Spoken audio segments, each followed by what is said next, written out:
Hello everybody and welcome in to Geek with me. We are so very excited to look back on the previous season of Peacemaker ahead of its new one coming out tomorrow night. I'm so very, very excited. I am Colton Robertson. I'm joined by Joseph George. What's up, homie? Oh, what up, what up? Always a pleasure to be here. Oh, and it's always a pleasure to have you. The premiere of Peacemaker Season 2 is tomorrow night as of the release date of this podcast. We have just completed a revisit of Season 1.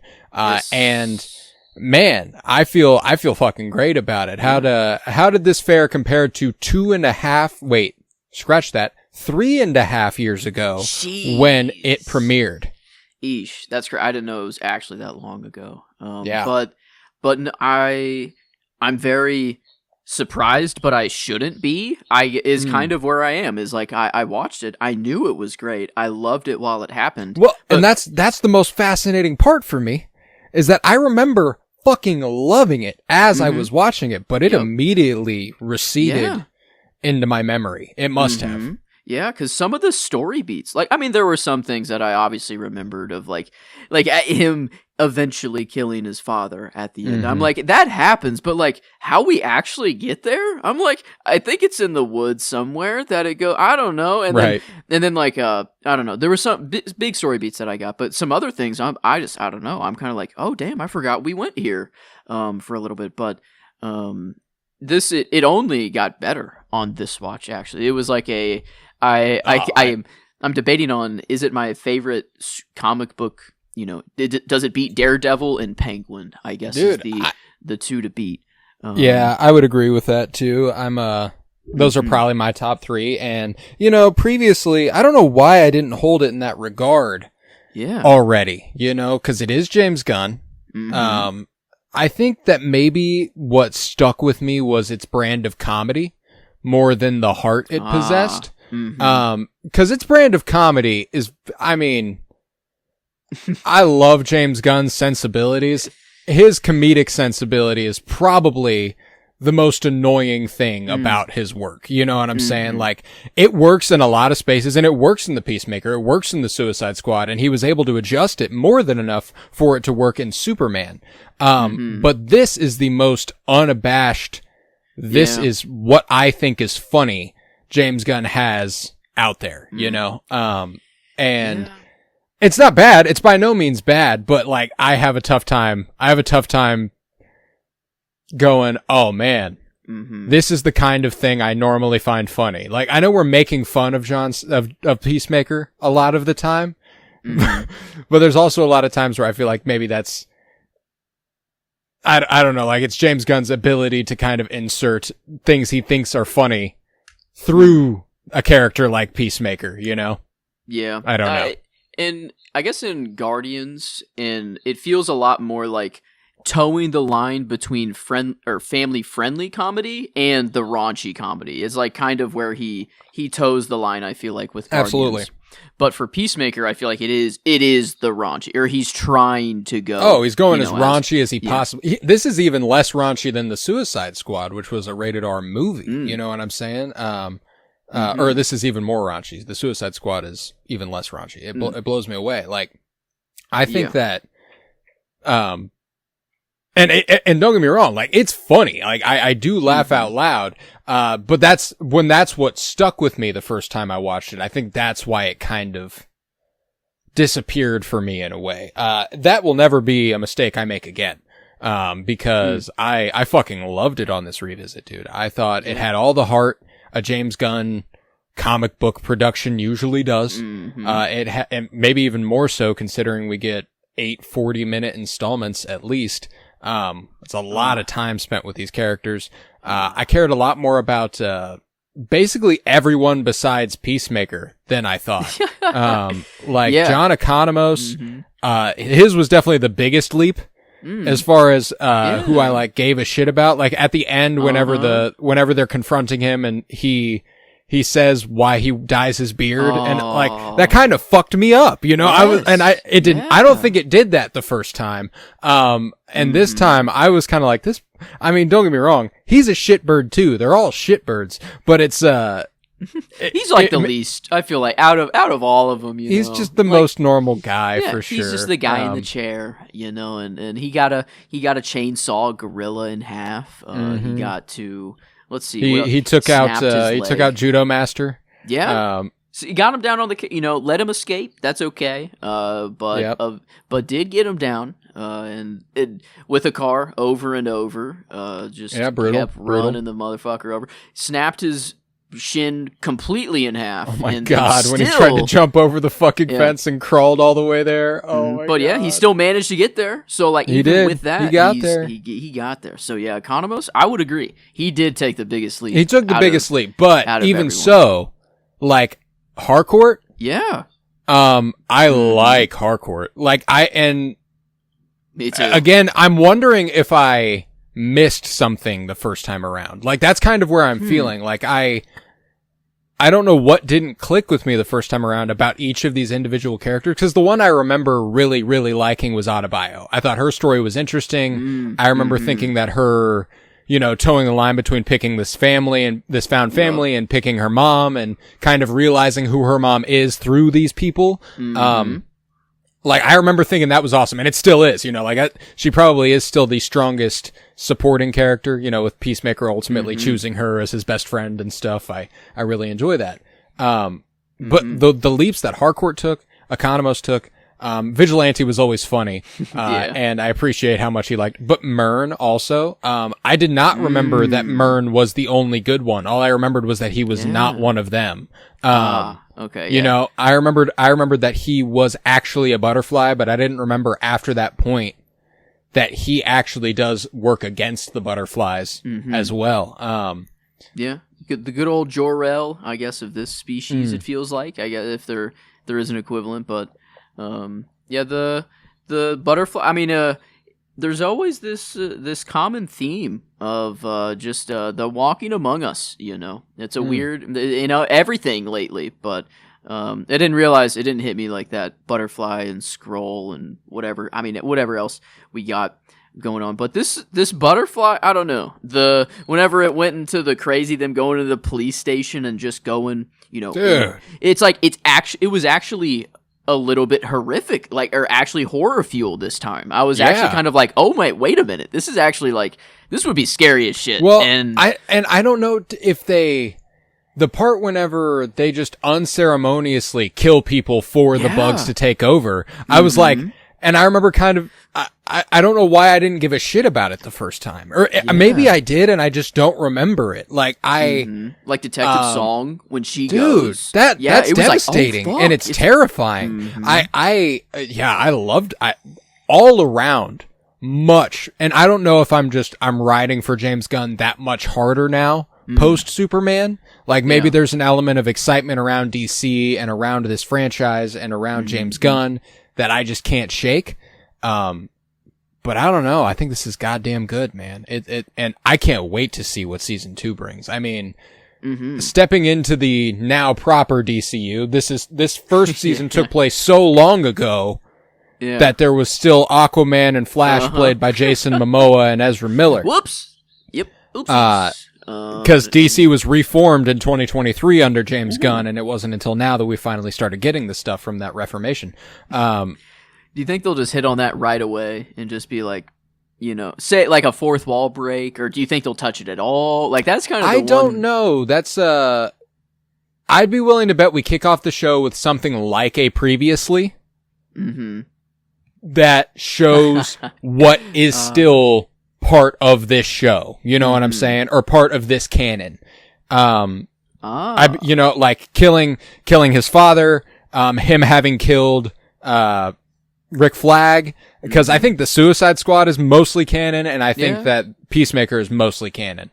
And I hate the word canon, but I know. I can't stand it. I don't like using it, but in the context of a new universe opening up, it's like, because one thing that I hate, I see comments like, well, Disney just came in and erased all of the EU and for Star Wars, and destroyed those stories and made them mean nothing. They're fiction. You know, like it means the same amount now as it did before. That's you true. can choose to you can choose whatever story you want. It's okay, regardless. Neither here nor there. That's why I kind of hate the term canon, because the Suicide Squad happened, Peacemaker happened. Yeah. It's not like all of the moments that don't matter anymore all of a sudden stop meaning anything. No, they're an interesting time capsule for a different story they were telling at a time, I think. And like, no, I mean, way Harcourt and they're going Economos are there in Black Adam. Oh, You know, like I'm pretty sure they're the ones who shit. like bring that's right. Henry Economos Cavill's for Superman. You know, yeah. He's for sure. I remember Economos, but I don't remember Harcourt. Is she? Yeah, I guess it's like at the Black Site or something. I've only watched that movie Oh once. my god, yeah, she is. Okay, yeah, wow, huh? Damn. I only watched that okay. movie once. I mean, when it was in theaters, so like fuzzy memory on that thing. But regardless, that's why I'm like, it's interesting to think that they were trying to build something at the tail end of the DCEU that feels like is kind of swaying into the new one, specifically regarding James Gunn's characters. I could see him doing a previously, and it ends on that scene where it shows all the Justice League, but then it does this kind of like, quick fade between both of them to show like, oh shit, here's David Cornsweat, and like it'd be like, I'm not expecting him to be there as Superman, but like it would be kind of cool if like they do just like in the recap, not even in the show. It is just like before the show starts to do that. Because in the show, you can't see Superman, so it would be. Oh, in Peacemaker, his face is never shown. His face is never shown in Peacemaker. Okay. He's a silhouette. So I think that lends even more credence to the idea that they could do something like that. Yeah, it's even easier. Actually, yeah, that's why I'm like, the back and forth. I don't think they'll do that. I do think it'd be funny. But to lend a little credence and credit to you, it would be possible given the fact that Henry Cavill isn't even actually in the movie. Wow.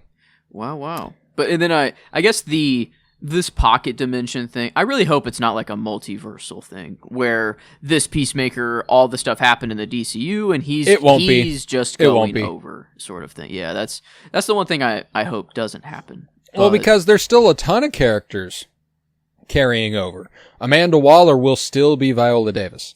Harcourt, Economos, Peacemaker, all the characters in this will still be the same character. I know that it hasn't been confirmed, but there's no fucking way Margot Robbie isn't still Harley Quinn. You know what I'm saying? Like, there's a little too much stuff like that I gotta think that it's sticking around. Rick Flag is dead in this universe, and it's still like it's always it's Joel Kinnaman, because that's who it was when he died and got killed by Peacemaker. That's why I don't know.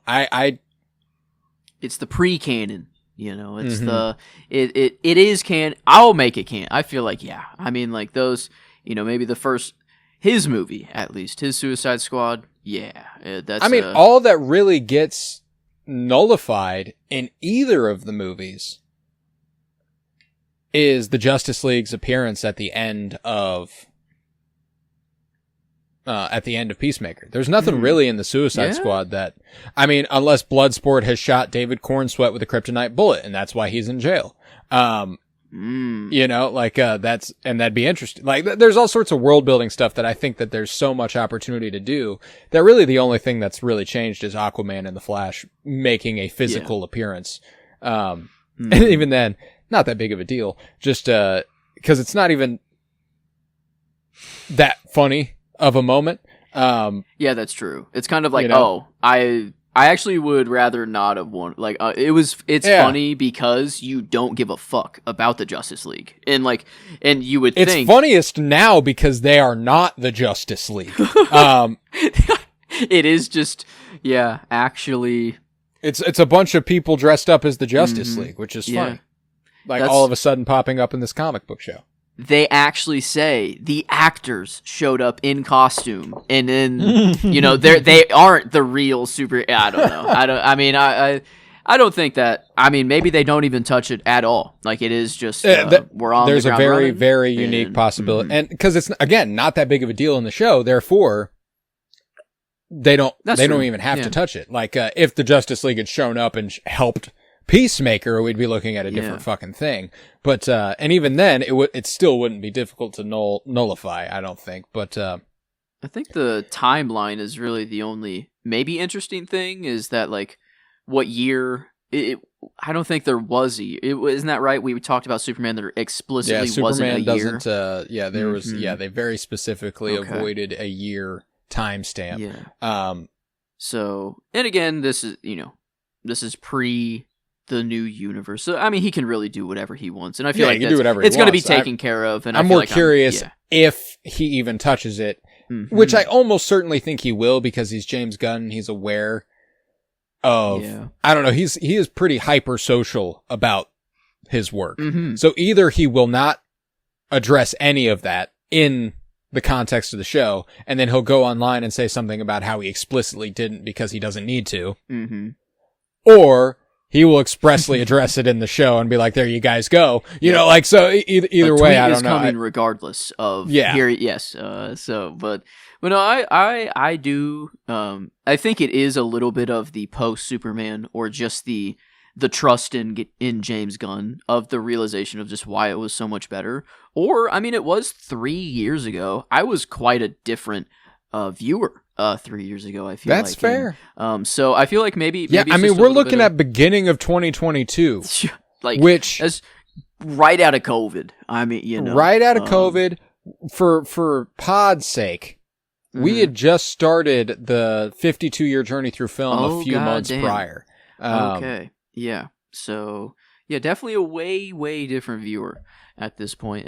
But I'd say, you know, what I love from Guardians is that every single character you can take so much from, or like there's always so much, he does so much to dive into every character. And it might not be, you know, I feel like Peacemaker is obviously story A. I feel like Adebayo is story B. Sometimes it feels like she is the whole story sometimes, which is like pretty cool. That like at any given moment, it feels like there's multiple main characters at some points, which is and he just, I don't know, he makes you feel for every single person. They're not just the archetypes, like they have actual, I don't know, lives, and then we see, I know, a little bit of it. I guess Hardcore, we only see her in a bar, I guess, you know, outside. Well, I think that's purposeful. Yeah, that's just all she can do. That is all her life is this. Yeah. And that hit me a lot harder this time too. And same with Economos. Like whenever he's talking about how they don't have a life, these are all the people you're ever going to see is doing this, and you're doing that for shit pay, and you know, like it's a thankless job. Everyone fucking hates me, but it's what I do. You know, like it's little Mission Impossible, like but they get paid a lot, it seems, or money's never really a thing they worry about. Yeah, they're never worried about money in Mission Impossible. You're gonna make a comfortable living for the IMF, you know. Or maybe is it just that they know how to get money themselves, or is it the IMF gives them money? I'm willing to bet it's a cover, because they have to act like they have normal jobs. So like they are working a job, so they have to get paid. It's not like it's. Yeah, so this is actually just Black Ops. Yeah, I think Economist does say that this is Black Ops. This is off the books. And this is what it is. Yeah. So surprising that they're getting paid at. Well, I guess maybe they wouldn't be there if they weren't getting paid at all. But because definitely in that mercenary vein, I don't know. He's becoming a hero. You know, it's nice to see the switch of him. You know, oh, okay. You know, I will murder everyone equivalently now. Or like I will, you know, not just blindly kill people to kill. There has to be a good. Yeah, I'm not just going to follow orders, which is, I mean, as strong a moral line as you can paint for a character who kills people at random. You know, like it's not random. Obviously, he has his reasons. But. That's what I mean. Like, he murders people. It's not like that's what he does. That is Peacemaker's whole fucking thing. Yeah, and it's similar. It is similar and interesting to the Punisher. Very, very different tonally, but very similar in he's just got a helmet. Terms of process. It's really the only thing that like kind of differentiates him from Punisher. Is like just a bunch of weapons and bunch of guns, but Peacemaker's just got really cool helmet tech. God, I wish Marvel had the balls to put Punisher in something as comic booky as what they put Peacemaker in, like the white pants, red shirt, like I would love a comic accurate, like white tights, the giant fucking skull all the way down the chest on like a spandex, like wrestler singlet. Yeah, the old Spidey cartoons, it has Punisher in there, and he has like so much more cooler shit. Bro's like on a hover bike, just going around the city, just like the weapons are insane. And yeah, he's like way cooler in comics, and at least the comics that I'm assuming are the inspiration for the cartoons. Yeah. But Peacemaker his kid is cooler. John Bernthal is cooler than anybody can ever hope to be, to be fair. Crazy that a character that is just a guy going around shooting guns, is like that. That's it. That's all he's doing. But that is Peacemaker. He's a little more campy. He's got an eagle. It cracks me up every time that's D. Bradley Baker. How does that even make sense? What is he? What did he makes screeched? The creature noises, man. He's so good at that. Screeched? Yeah, like that's his thing. That's like he does all the animal noises in Star Wars. Like he does everything. I mean, not every animal, but like whenever it's animated and you see one of the fucking like the things in the Bad Batch that like the big animal that Omega frees. I can't even remember what they're called. Oh, now. Okay. Yeah, I can get like a or like some deep, but like a bird screech, like a hawk. Yeah, that's just like incredible. How can a human do that? I don't know. But I love just seeing his face in the cast, just like with everyone else. But that's like I'm looking through the cast, and it is like I see all of their storylines. Like it is like it's crazy that even Detective Larry Fitzbig, the two detectives that are I don't know, just very very very side characters. Yeah, whenever he gets taken over, you're like, God damn, man! Like I don't know, like. Obviously, it was much more affecting with Song, but whenever he does, you're like, "Fuck," and I'm about as anti-cop as they come. So I was just kind of like, "God damn, this sucks." And the one captain that came in that was like the inside man for Myrn, I thought he was a butterfly from off rip, like the way he acted and everything. But then like he actually got turned into a butterfly after the process, which was right. I guess it makes more sense because if he was a butterfly, then he wouldn't have been on Myrn's side because Myrn was the only actual butterfly to be against. I guess right. Who was the leader butterfly? The butterfly name, it took over a couple people, but like he took on the name of the senator ultimately. Is that, and that's just how I don't even know. That was how he was referred to the rest of the show because like his name would be impossible to pronounce to their tongue or whatever. Is he? I don't see the. I don't see the. I don't know the name. I guess that butterfly though. I don't know. I guess it wouldn't if that captain was a butterfly before Goff. There it is. Yes. Then Goff. They would have had to have been against Goff and on Myrn's side, and I think that's a little more. That's harder to explain that he has other people or whatever. So it was like, but it was actually a surprise to me whenever the butterfly went into his mouth, and I'm like, oh shit, yeah, that dude wasn't a butterfly. That guy was not. He just acted like that. He was just a fucking weirdo. He's a lizard person. Yeah, I don't know, or like he was not a human before. It felt like, but yeah, it's I don't know. That part was really. I can't believe this. I don't know. The story was cool. Yeah, you're right about like the comedy is like at some points I am laughing. Like there were things that caught me off guard or like. Oh no! I mean, like it makes me laugh. I think that the problem is that it has the same issue or one of the issues I have with Superman that actually has stuck around is that I think it steps on its own moments a little too much. Mm-hmm. Like and this has been a problem with a lot of comic book stuff, like stereotypically. This is actually one of the only times where I think that kind of works with the language of the show. Like it's kind of like Deadpool. Like you can only have so much emotionality without Deadpool making a fucking joke. That makes sense. It's Deadpool. Like that's what he does.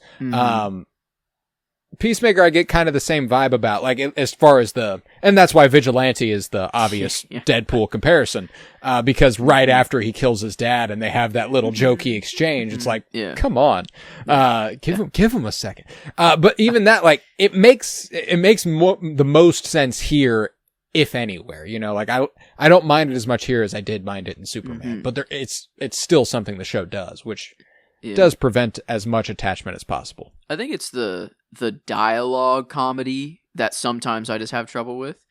But the situational comedy, I think, was pretty good. Like, whenever they're storming whatever building, or they think it's the food factory, and he just starts blasting people's heads, you know, like just killing people before you even know they're butterfly. And he's like, oh yeah, I have X-ray vision helmet or whatever. And I was just like, but it was more of just the shot. I guess, like, it was things like that happened that were just kind of like, that took me off guard, that were more situationally funny, that I think were good. I agree. But the dialogue, yeah, sometimes it is just kind of like, well, that's funny, you know, on the and like I can recognize that it is funny, you know, like, and I can recognize that it's supposed to be funny, but it doesn't always make me laugh out loud. Yeah. I mean, the dad, his racist jokes towards, like, those were supposed to not be good on purpose so that he could get slam dunked. So, like, I get that, you know, whatever. But it is kind of like, like when John Cena does go on his ramble of just listing random people, like, you know, it I don't know, like, there are some things that are funny for a little bit, but even then, like, that does get a little old, little quickly. But the funnier parts about moments like that are Peacemaker's characterization. You know, like, it's not strictly what he's saying, it's the fact that he is saying it the way he does, and as defensive as he does most of the time, and as like, so. It is a personality trait, which I also think is interesting, that I like. You're supposed to, at least the way I feel about Peacemaker, the character, is you're supposed to pity him. Yeah. And you're supposed to, I mean, not like him, but you're supposed to find him annoying, I think. I don't think you're supposed to really love the guy. And don't get me wrong, like, you're supposed to find the soft spot in him, and you're supposed to like him as much as you can, but I still think there's a limit to that. At least it feels like they are putting up that wall. Yeah. He's he's putting up the wall. Very bad, like, pre-Peacemaker at all. I feel like it is kind of like, he's funny, but, like, yeah, that dude's insane. Like, that dude that's not a normal thinking human. And then now it's like, you know, he's making progress, but still he is that just kind of, he was like Vigilante at one point. You know, like, they would just go around and it's like, oh shit, we accidentally collateral damage. Oops, whatever. You know, we move on. But it's, you know, so like, there was a time where he was just, I don't know, going out. He always kills for peace, whatever. But he is, at least he's making progress. But I think that's the whole story, is that he's not there. He's not even remotely close. Like, he's still no. And I think it's part of the point that I hope the character takes a journey that surprises me in a way, but I think we're ultimately looking at kind of tragedy for Peacemaker, where I think he's kind of doomed to be him, in a way, and he can try his best to, you know, be a hero, but heroes will never look at him as a hero, and I think that he'll always be kind of this, and I think he's so self-destructive that I think there's always going to be this element of, I don't know, self-despair. He won't be able to get past to become a hero, you know? Yeah. I feel, at least the one thing I can see happening for sure is, like, his dad showing up in his mind and fucking with him, and, like, him dealing with that. And then hopefully him, like, officially killing his father in his mind somehow, or, like, getting over that hump. And maybe it's this season, I don't know, or maybe that's way down the line, but it feels like that's kind of I feel like I could see. Yeah, I mean, that's going to be I got to imagine that's a big part of season 2. Because they make it clear that it's, as much as his dad is showing up in his mind, usually when you see stuff like that on movies or in TV, the entire scenario is playing out in a character's head. Like, even their responses and shit. This makes it explicit that Harcourt sees him have this one of the conversations with his dad, and is like, are you good? Which is why I think we are going to be dealing with substantially dark shit, as far as Peacemaker's mental health is concerned going forward, especially on the other side of having murdered his father, who he gave the benefit of the doubt for the entire season until he literally couldn't anymore. Yeah. And there was an interesting thing I noticed this time of like, every time his father showed up in his mind, it led him to something, or like something was like the helmet they were looking for was right there where he had that interaction with his dad. And I wonder, he had his moment where he prayed, and he for Eagly to come back. And it was, I feel like, I wonder, I guess, how much more religion they're going to go down, or how much more religious, if they're going to involve that at all. Like if he's going to go on a religious journey to get rid of his father, or if it is just like a normal mental journey. Because I don't know how big that is to his story, like a Moon Knight in his like religion and stuff like that. I think it would be an interesting thing for James Gunn to tackle. One of the things that I didn't realize about this show is how head on they kind of approached the perception of Peacemaker on the other side of the Suicide Squad. Like kind of, you're basically a Klan member, like you go to other countries and kill people for America in the name of peace. You're dressed like the American flag. You must be racist, is it common knowledge that his dad is the White Dragon, or was that? It must be. Yeah. It must be. Like, I think he's crazy. And maybe that's a part of the commentary is Augie Smith is not in jail. Yeah. For the bulk of he's no stranger to it. He's been there clearly. But he got in on a mistake because of Economos, actually, not because of the actual police force. Not because, he's been a racist murderer. I don't know. The literal leader of the equivalent of the KKK. Yeah, I think that's, they're kneeling before him and chanting Heil, like that's, that dude. That's rough. The interesting, I don't want to call this man interesting or like him at all, but the one link that could possibly be like that I see is this pocket dimension that Lex made in his pocket, whatever the fuck he has in his storage room. It feels like this could be prequel to what Lex is doing. Like, it feels like the events of Peacemaker would come before. I feel like it makes sense. There's metahumans have been on for quite some time, like Starry, or whatever, Starro on Earth. I feel like, that's a common event. Like that, it feels like... Relatively, yeah. So it'd be interesting if Lex had like a crew, like if Lex, looked into the White Dragon specifically and like took admiration from him just to make him an even more piece of shit, to like, I don't know, to be like, oh, this guy is a genius. He had a pocket or whatever. And that's how he did it. But he couldn't even, I don't know how, like this guy is so smart though, which is weird because it would make him smarter than Lex, because Lex didn't really like, I don't know. It seemed that Lex didn't have a hold on it. Like, I can't remember exactly what Peacemaker calls it. It's like a dimensional... Yeah. Dimensional rift, maybe? No, that's what Lex is doing. It's like a extender or... No. Yeah, I thought it was... I remember the term cabinet for some reason. Oh, yeah. Okay. Pocket dimension... folding pocket dimension closet, I guess. At least that's closet.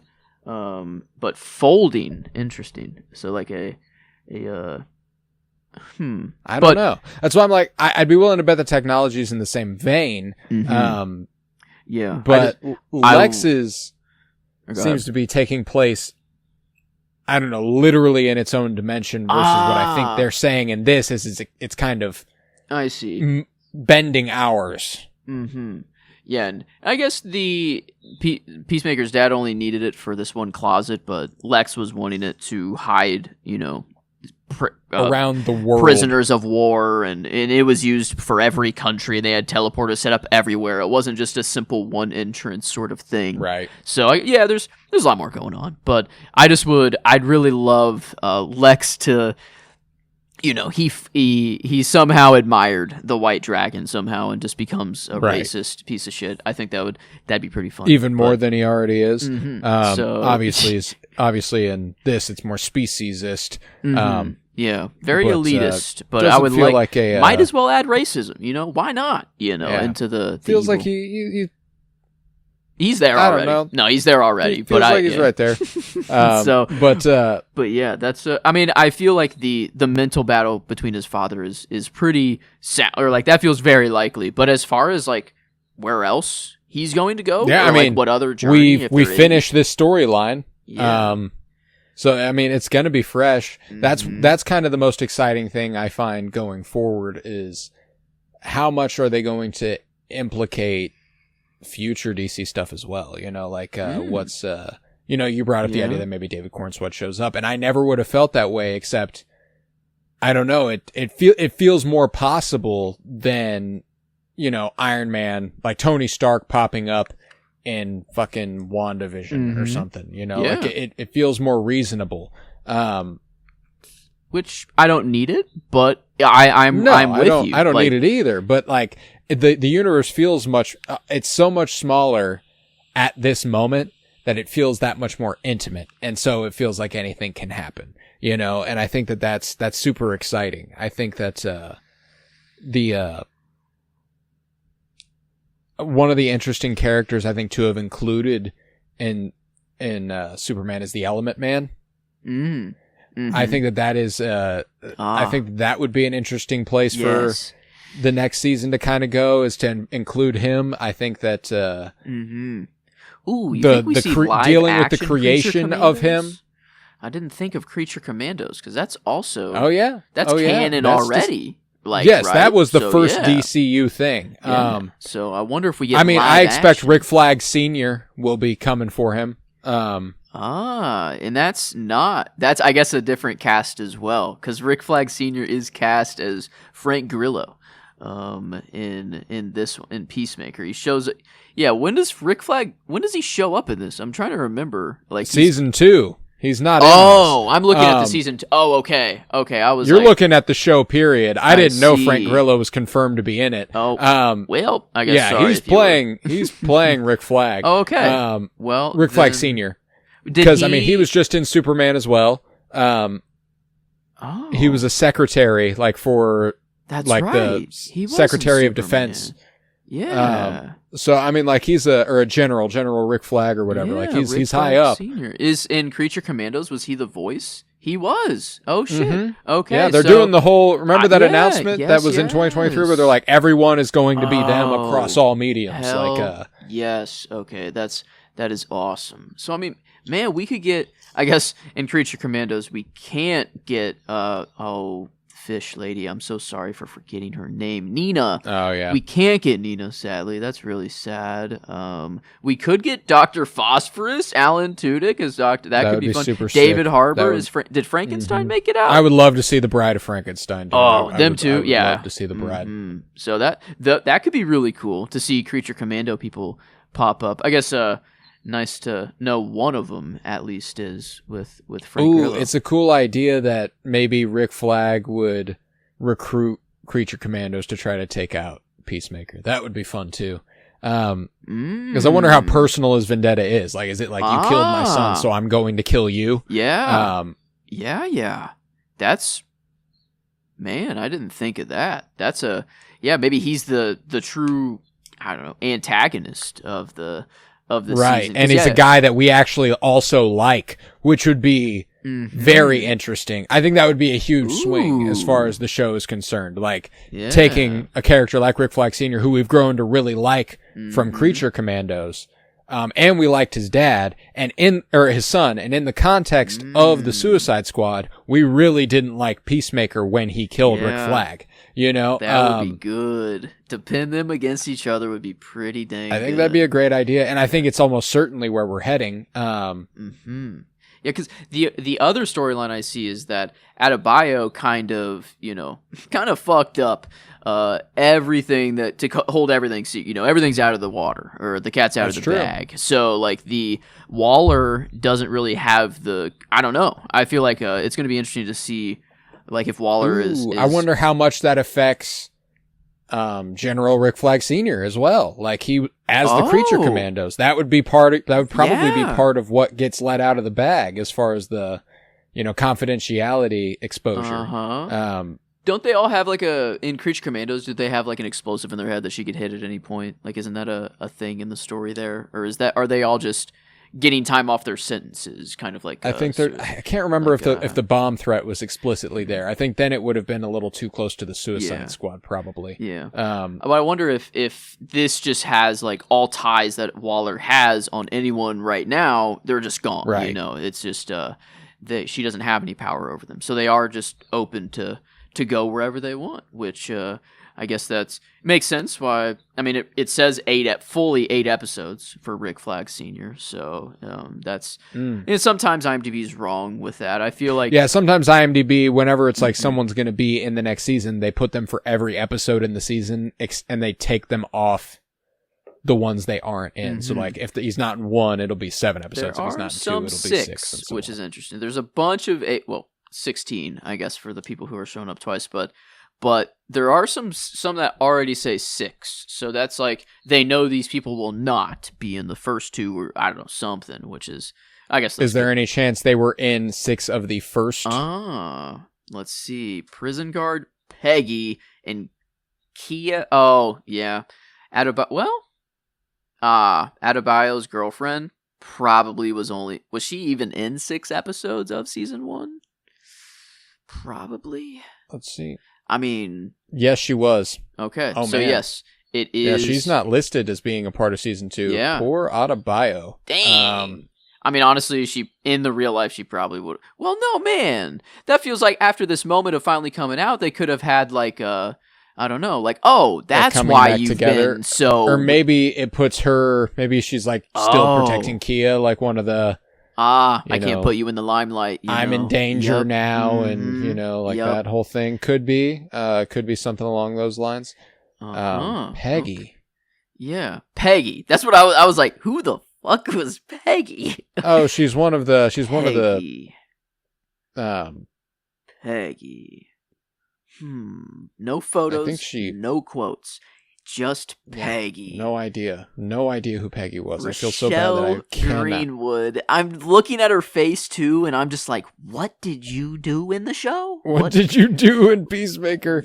I'm gonna look it up because I can't. Oh, maybe the senator's wife, possibly, but 6 episodes. No, she's one of the. Okay, she's one of the cops. Really? Yep. And I don't feel as bad now. Like, she's just always around. She just happens to have a name. I see.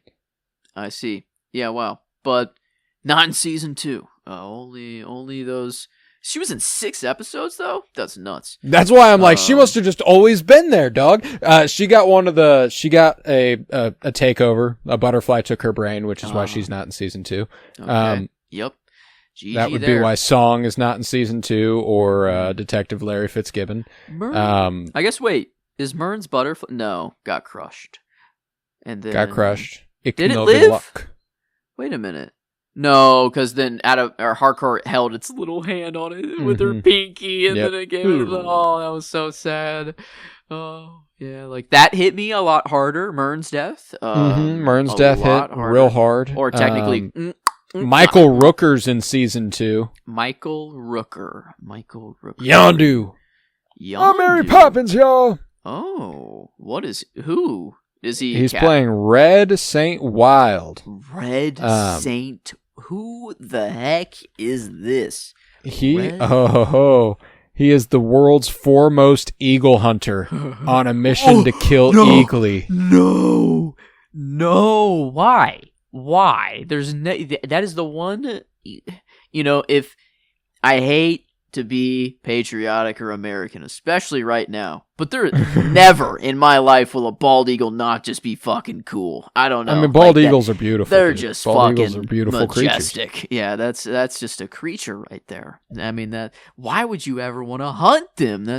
I hate him already. I hate Red Saint Wild, but I love that it is Michael Rooker coming in. That's pretty awesome. He fits like a glove with this cast, I feel like. So. Oh yeah, I mean he's just spot on for James Gunn as well. David Denman is going to be in season 2 apparently. I'm trying to remember what I would have seen him in. He's in The Office. He's Roy in The Office, the guy that is originally supposed to marry Pam at the beginning of the show. Wow. He's also in Rebel Ridge from last year. Tim Meadows, let's fucking go. Tim Meadows is in season 2. Oh, what? Okay. I love Tim Meadows. Let's playing? cook. You're Sol Rodriguez. Langston Fleury. Fleury. Langston Fleury. Interesting. Wonder what. An agent of Argus. Interesting. Is Argus the S.H.I.E.L.D. Argus equivalent? is, no, well, kind of. It's Waller, though. Oh, yeah. Oh, okay. Advanced Research Group United Support. Wow. Okay.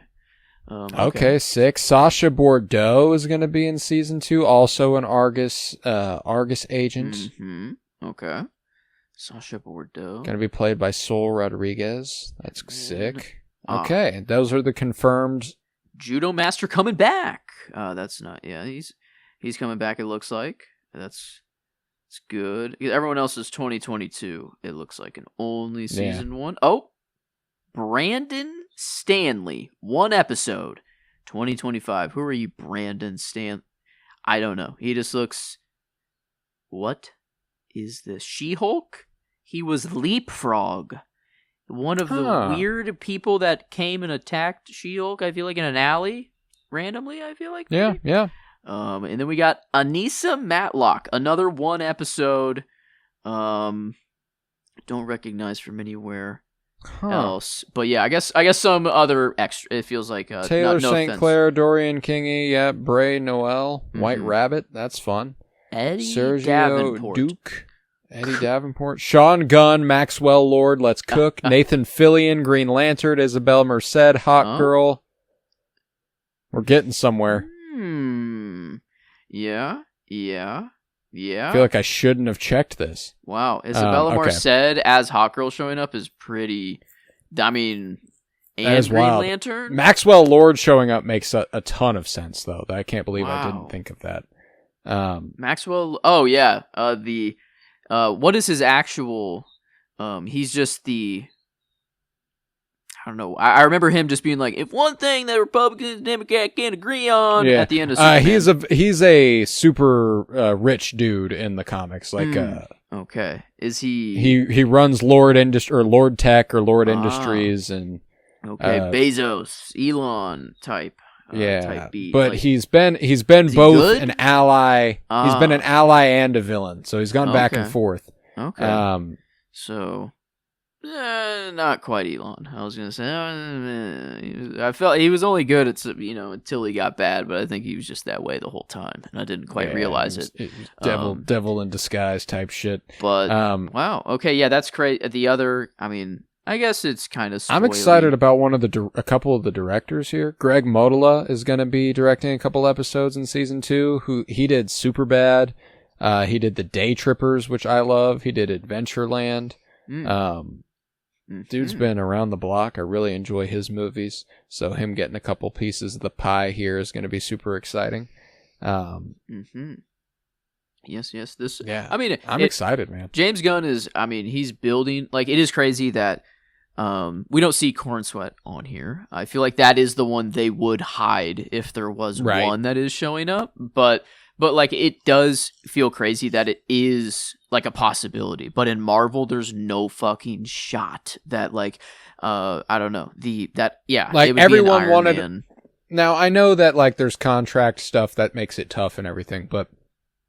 Hawkeye took place largely in New York, and we were like, around Christmas, and it was like that was around the same time as No Way Home, so it was like, what if Spider-Man shows up? Never would that happen. But it does feel a much more real possibility that even compared to the Batman and the Penguin, I didn't ever expect Robert Pattinson to actually show up in the Penguin. Yeah, I do anticipate it being a much more likely possibility here. Again, not saying that I think it will or that it should even. Just something that feels more possible than it has in the past. Yeah. And that's just the universe he's built. Like with Superman, like with it I don't think he had, it in the books with Peacemaker maybe, but I don't know. Maybe he knew, like what if I take over DC one day, you know, or what if I truly had whatever I wanted to do? Like, I wonder how early on he's had a plan at all, but it feels that it's not like Kevin Feige in my head. He sat down in a room and fucking calculated everything out and made sure all of these events have to happen in this order, and then let's fill the gaps. But James Gunn feels like, okay, we'll have these big things that I know kind of want to happen, but I want some other creatives to come in and write the story to fill the gap instead of me dictating kind of every big thing. So it feels a lot more living versus like, all right, Secret Wars, eventually in 2028, we got to get there. So I at least feel it's not like he's winging it. I don't think he's winging it, but it's like a lot more, who knows, like if there is fluid. Something better that happens to come out and it fits within the universe, then why not? But that doesn't feel like a possibility at all in Marvel, of some creative coming in and writing something like Clayface. Like him just greenlighting a Clayface movie, it's still crazy to me that this is like this is happening. But it's like, I guess it's good enough. You know, he's like, damn. I mean, there's no way that you don't greenlight a Clayface movie and it's the next movie after Superman. Is that true? Like, is it the next movie that's coming out? It's either Supergirl or Clayface. I can't remember which one. Okay. But even after Supergirl, the second or third movie in your universe is Clayface. That's fucking genius. Yes. Hold on. It's fucking genius. Because there's been a horror fucking boom these last couple years as far as box office success stories for horror films. Look at Sinners earlier this year, the best performing original film since I can't remember when, like it was like the early 2010s or something like that. The Weapons is seeing a lot of success within the last couple weeks. I mean, last year Smile was huge, and you know, there's been like just massive. I mean, Megan, you went and saw Megan in theaters, you know, like that's like true. those.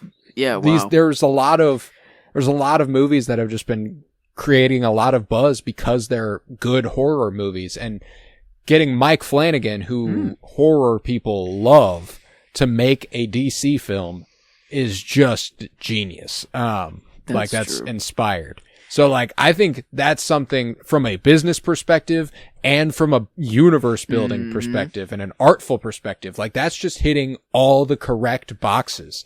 And it's so nice to have that much confidence in a franchise's direction. And this is even bigger than any given one franchise. Yes, I know the DC is a larger thing. It's several franchises, and I have faith in all of them right now, which is crazy.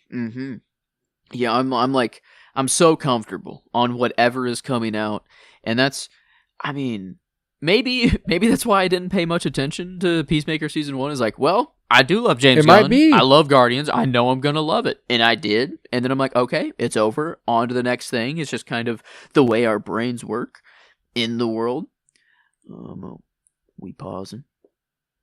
We dropped the call. We back. I dropped the call. I apologize. Hey, we back. We good. But I didn't stop recording or anything. Yeah, so we're still rolling. But I don't know. It's crazy that I didn't see it as good as it is whenever I first watched it. Because I mean, no clue why. And I do think it's a lot of excitement. You know, I think that fresh off Superman, we've just got a lot to look forward to with this universe, and getting this so quickly after that is really nice as well. You know. Yes, might have been a long time from season 1, but at least from the most recent thing we've gotten, it feels, it's very nice. And this is one of the first times that I actually understand that giant of a gap between seasons. Like, after this season of television, Warner Brothers was like, hey, how about you run all of this? You know, that's like, true. so he started building a whole other thing before he even, and it's still as quick a turnaround as most other things on TV. And he made a movie, actually a couple in the gap. Oh my God. because he finished the holiday special, Guardians 3, and Superman between Peacemaker and Superman. Wow. Still doing work for the other team and then making him realize, oh shit, we got to get him while we can. You know, Lock we got that motherfucker down. Maybe they were thinking of like, should Kevin Feige go? You know, do you remember all the news right around that time where like Henry Cavill resigned from being the Witcher because he was ready to focus on being Superman, and then they canceled that shit and they reordered DC, and that was that. Like that was such a weird, fluid time for DC. Not to say that it hasn't always been like that. It's always been a bizarre sort of direction, which I think is another thing. As successful as they've been for me on a personal note since like 2019, really, you know, like I think the Joker is overrated, but it's still a damn good movie, relatively, you know. So like from then on, there's hardly any DC true misses for me, if any, and that's But even so, it was always in such a state of disarray that it didn't really matter to me. It was just like, oh yeah, I like this. This was fun. You know, like it was never like I was like, well, and I can't wait for what this means. I don't give a shit. You know, I'll just watch the next DC thing. It'll be fine. Man, maybe that's the key difference is that the next Marvel installation, my main thought was, I'm not excited for this movie. I'm excited to see how it's going to affect the greater timeline and what it means for the next step. But this universe, I'm excited for the movie itself, and still what it does, and still that extended universe. You know, like because that was the thing with Quantumania. When Quantumania came out, I didn't give a fuck about Quantumania. I gave a fuck about what it was going to do to further that storyline, and that's the other thing. We knew it wouldn't be the end of it. Like, we knew the ending of that movie wouldn't really be an ending. Because there was a Kang dynasty into it at that point. So that's why it's fascinating that, like, in Superman, you know, that's, you know, obviously Superman's not going to die. I'm not worried about anything like that. But the fact that story concludes so completely, and still it's building this, like, there's this moment, the second time I went and saw it, whenever Lex is looking at Superman and Superman is looking at Lex at the end, just the idea that this is the beginning of something for both of them, you know, like this is a long standing rivalry we are going to get to watch, you know. I love that, and that's why I'm like, they're managing to build so much good faith, I think, so quickly, and with Creature Commandos, Superman, and I mean the pieces prior with Peacemaker and the Suicide Squad. I don't know how I could not have faith in James Gunn's DCU, you know? Yeah, dude is, he's hitting every single time. He's just, kind of who we want in the chair. I mean, I can't really think of anyone better than him right now. Yeah. I love his Marvel movies are my favorites of the entire franchise, and of DC's movies, he has my favorite movies pretty much already as well. So it's the dude just knows how to make a comic book movie, and yeah, he does, man. At least he knows how to make a comic book movie with a lot of characters. I'm really interested if he could do a true character piece on, like, and focus on one, like, if you know. And I think that's what's really cool about the way he's building the universe already, you know, like, it's important that he directs the first Superman movie that is launching a universe, that because he does have so much heavy lifting to do, and he is able to direct a large cast with a lot of story very well and very smoothly. You know, but something like Clayface, that's not going to be him. You know, Supergirl is not going to be him. And I think that having that level of self-awareness and understanding of what your lane is, and understanding what your strengths are, also, not that I don't think he should ever, you know, not challenge himself. I would love to see him try something a little harder hitting and personal. But the fact that he manages to make big stories with a lot of characters still feel personal is kind of astonishing in its own right. Yeah, and maybe I don't anticipate him helming, you know, like Batman. That won't be him. Yeah. You know, like Matt Reeves. Because I don't think that would be. I think that if you wanted to tell like a Silver Age, goofy type Batman, I would love that, and I think that he would knock that out of the park. Doesn't feel like something he's going to be doing. You know. I mean, if the Flash is, I guess luckily the Flash is pre this shit. I mean, because goddamn, would that suck to be like a canon, or I don't know, to start it all off was the Flash, but a George Clooney. I could see him like take a George Clooney Batman, you know, and having a fun movie like that. But no, right. I want the dream. I want Matt Reeves Batman. I want it just to be fucking enveloped somehow. God damn it! And that would be sick. He's been teasing it. It's like he knows that we all want it. There was a post recently where someone commented on one of his posts and said something along the lines of having two different Batmen, or having another Batman at the same time as Robert Pattinson will be confusing. Mm-hmm. And he replied and said, "You don't seem too confused." Which is a very good point, you know, like, and I also understand that, like, there is a very general audience that will go, "Oh, there are two Batmen? Wait." Most of them won't give a flying fuck, though. Mm-hmm. You know what I'm saying? Like, yeah. And if they do, it's before baseless, the movie begins. And then once like, the movie begins, 10 seconds in, you don't care. Like, it is. Yeah, it's unless like, you're who gives a fuck? You know? know? Like, if you go in and go, okay, so this is different than the Batman. Like, if you're annoyed by that, okay, you know, but that's a personal thing. That's not a fault of the movie. It might be a fault of the industry at large that we feel like we have to have two Batmen, but that's neither here nor there to the comic book movie fan. Like, I'm here for it. I would, if we could have more than one Batman at the same time, sick. That's never happened. You know, like that's that would be true. That would be kind of cool. I guess an animation. I guess we've had as far as live actions are concerned, I should say. That's why I'm like, as much as I would love for it to be Robert Pattinson, and I would love to see Robert Pattinson and David Cornsweet act together. I think that they would.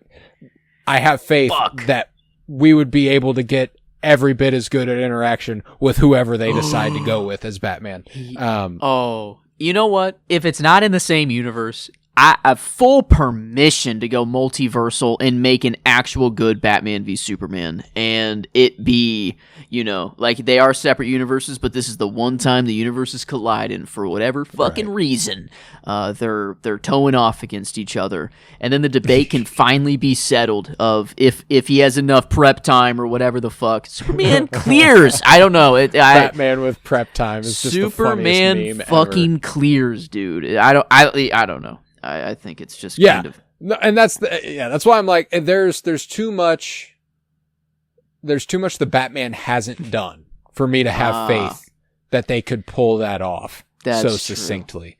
Yeah, he inspired hope and stuff, but on paper he lost to the Riddler. Oh yeah, the city's flooded. You know, I mean, the city's flooded. A lot of people, you know, like died. that happened. He played directly into the Riddler's hand with Carmine Falcone and all that. Like he couldn't take out an incel on the internet. You know what I'm saying? Like, it's bro was in Gotham for 2 years, already cooking, and then we witnessed his first loss. What did we do with Superman? The same fucking thing. This is interesting. Well, it's a tactful way to tell a superhero story, you know, like, their very greatness inspires people to challenge them, you know? Their inability to be defeated inspires a whole sect of people to go, oh, I want to fucking I'm gonna be the one. Yeah, exactly. You know, like, and Lex, that's the best part about Lex, is that is what drives him. But at the end of the day, he actually loves Superman. Like, you can't get over it. You can't. He's always on your fucking mind. Yeah, it's like, but yeah, that, I mean, I guess this is a lot of just wants and dreams and hopes that Robert Pattinson can be enveloped. But honestly, it's like, if not, then we do have two Batman, and it's like, well. Okay. I will still get Matt Reeves continuation. That script is written. Like, there's been a very popular fan cast that when it comes to Batman fan cast, I have a tough time because like I would have never seen The Vision with Robert Pattinson, you know, so that's why I'm like, I have a very open mind when it comes to Batman castings. Let's hear it. Not to say that I don't think he could pull it off. It would just be a really interesting direction. Austin Butler has been very popular. Wait a minute. Austin Butler's been very popular, and wait a minute. I mean, I can kind of see it, which I wouldn't have I wouldn't have anticipated. And frankly, considering his career trajectory, it feels like it would be it would make sense on both sides. It would as far as the business and as far as his career. Elvis Frade Rotha in Batman. Frade Rotha and Batman be a pretty good run. insane. And that guy from Zoe 101 and Aliens in the Attic. I'm doing the face test, you know, cover up the eyes and just see what the mask reveals. He's got the vibe. He's got more than enough, like he's got more than enough aura too. Like he's got the energy for it. That's why I'm like, I would be very, very compelled by it. And fan casting is pointless. I have fun doing it, but that's all it is ultimately. And who knows? I'm also of the mind that I would love to see someone unknown become Batman, kind of in a similar capacity that we did. I mean, I know David Cornsweat's been doing things. He's not. It wasn't his first. It wasn't his first thing. Robert Pattinson by any stretch. Though, he's not Christian Robert Pattinson. Bale. He's not Ben Affleck. You know, he's not. I guess. I mean, kind of similar to Henry Cavill. I certainly didn't know Henry Cavill prior to Superman. That's true. Man of Steel. Yeah, I guess. Yeah, but But yeah, regardless, like I would be super excited to see someone I do not know tackle the role of Batman and win a bunch of people over. Like all of a sudden you are a superstar because you played Batman and you joined the likes of Michael Keaton and Christian Bale and Ben Affleck and Robert Pattinson and Val Kilmer and George Clooney. You know, like that's the other side of it though, is that Batman has never been an unknown. Yeah. Batman is it's similar to James Bond in a way, where it's like America's James Bond is like, who's the next fucking Batman, you know? Yeah, it's pretty big role. And the fact that the decision, we might be living through the first double role be very cool. at the same time. It would be very cool. Nuts. I want the blue suit. Give me the blue, the gray and blue and the yellow, you know, everyone's too afraid. See, that works in a much more afraid to touch it. Yeah, James Gunny, comic booky. I would love it. I would love it. I would love to see it. I would like to see it. But, yeah, man, I don't know. I'm excited. Peacemaker Season 2 kicks off tomorrow and we'll be covering it, in 2 weeks time. We'll be covering, episodes 1 and 2 of Peacemaker Season 2 in 2 weeks from today. In the meantime, we'll be covering Alien Earth. We have, episodes 1 and 2 were, last week. Episodes 3 and 4 we'll be covering next week. That's what we've got lined up on Geek With Me, and we're going to be alternating weeks here with Alien Earth, Peacemaker, Alien Earth, Peacemaker, Alien Earth, Peacemaker. It's going to be a lot of fun. So, cannot wait for you to keep up with all of that. Watch a couple great shows with us, you know, stick around and we'll be talking about them at length, ad nauseum, I'm sure more obnoxiously than most. So that's going to be a lot of fun. We also have The Cinementalists, our movie podcast, CINEMENTALISTS. And, what we're doing right now is Cinema Surprise Season 2, baby. We're having a fun little time alternating picks, and this Friday is Joseph kicking off the project with Close Encounters of the Third Kind, and I'm very excited for that. So go ahead and watch another fun alien movie. Not fun. Shouldn't say fun. Another alien movie. It's a movie. Not Alien the franchise, a movie with aliens. It is a movie. So let me clarify. It's a film with aliens in it, and it is not fun. Oof. Yeah, but regardless, worth a watch. You know, it's Spielberg. You gotta get across another Spielberg off the board for you. So we got that this Friday, and at the end of that episode, I will announce what we're covering on The Cinementalists next week. So I'm very, very excited for that. And on Mondays, we've got Fire Pod with me, a Twin Peaks podcast, which is just getting bigger and bigger every day, little by little. It's been a lot of fun. seeing the growth of that show and organically kind of accruing more and more listeners, we're on track anyway to have far and away the best month yet towards the back half of season 2, which is very, very fun. I'm very happy with that. So loving doing that. If you've never seen Twin Peaks, it's the show for you. If you have, it's the show for you. It's friendly to the first time viewer and the rewatcher alike.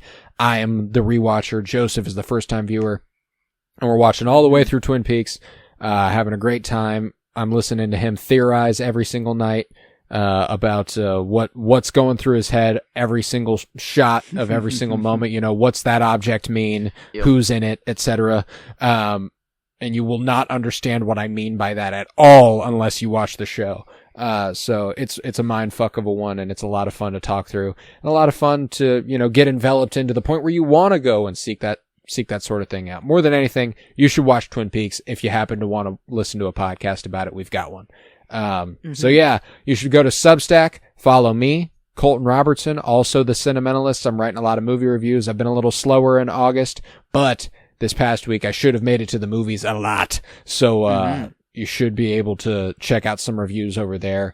I'm very, very excited to get back to writing once I get back to going and seeing some movies. So, check that out. But, with that, I think we can conclude this episode of Geek with Me. Like I said, we'll be back in 2 weeks for Peacemaker, the beginning of Peacemaker, episodes 1 and 2 of season 2, and next week with Alien Earth, episodes 3 and 4. So, with that, I will conclude this episode. I was Colton Robertson. I was joined by Joseph George. Thank you very much, homie. Oh, thank you for having me. It's always a pleasure to be here, homie. Oh, and it's always a pleasure to have you. Remember, Peacemaker. What a joke.